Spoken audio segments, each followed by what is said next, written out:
Hey guys, Stefan Kesting from GrappleArts.com here. What I want to show you today are 3 of the most common errors I see with the X-Guard. The X-Guard is a form of open guard, or you could even consider it a type of half guard that's super effective, and it dovetails really well with things like the butterfly guard, the deep half guard, and various other forms of half guard. So it's a very, very powerful sweeping position. A lot of people do it wrong. A lot of people have problems with it. I'm going to show you the 3 most common errors, and I'm going to give you my very best tip for developing a really good X-Guard. So here, with my friend Richie from infighting.ca, we're going to take the basic X-Guard. You're basically inserting yourself between your opponent's legs. And that takes us to the first error, which is foot position and knee position.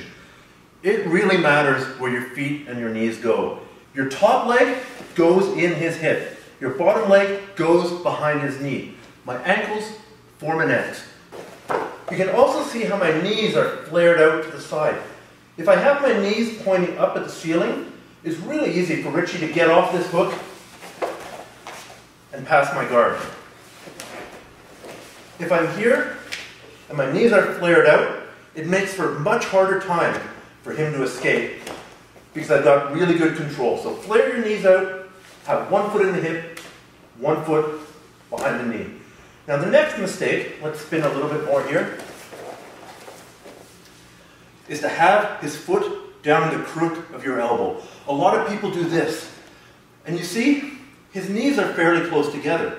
If I get his foot up onto my shoulder, it's beginning to split his base.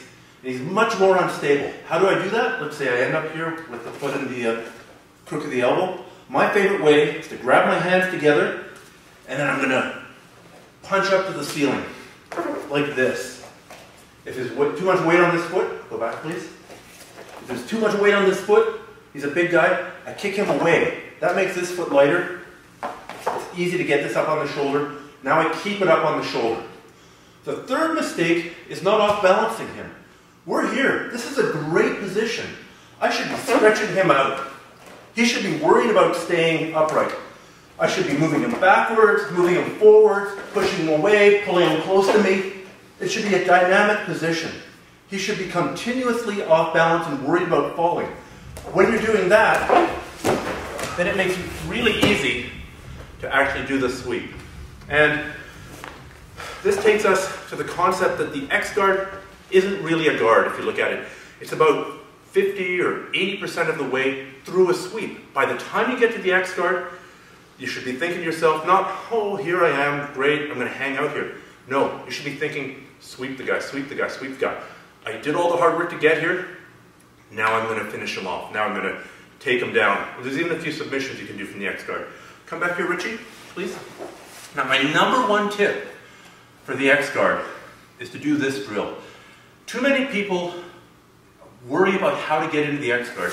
We're here in the butterfly guard, I do a sweep, I reach under here, I grab this, I push here, I insert the legs. The trouble is, your body doesn't yet know the position. So when you're starting, do this. Just come here.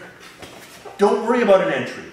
Just get into the X-Guard, even if somebody has to put your hand in the right place, put your feet in the right place, and then from here, just practice moving the guy around. Richie's going to give me 10% resistance, hardly any at all. All I'm going to do is gently shake him around, make him step this way, make him step backwards, make him step away.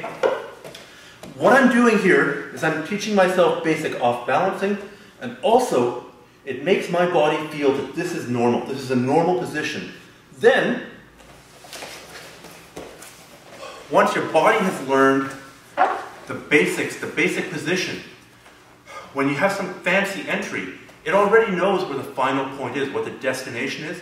You'll be able to find your route to the destination so much more easily if you already have some concept of what the final position is supposed to look like, and more importantly, feel like. So, number 1, make sure your knees are out, make sure your feet are in the right position.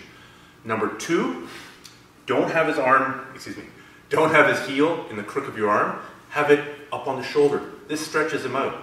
Number 3, continuously off balance him, look for the sweeps. There's lots of good sweeps from the X-Guard.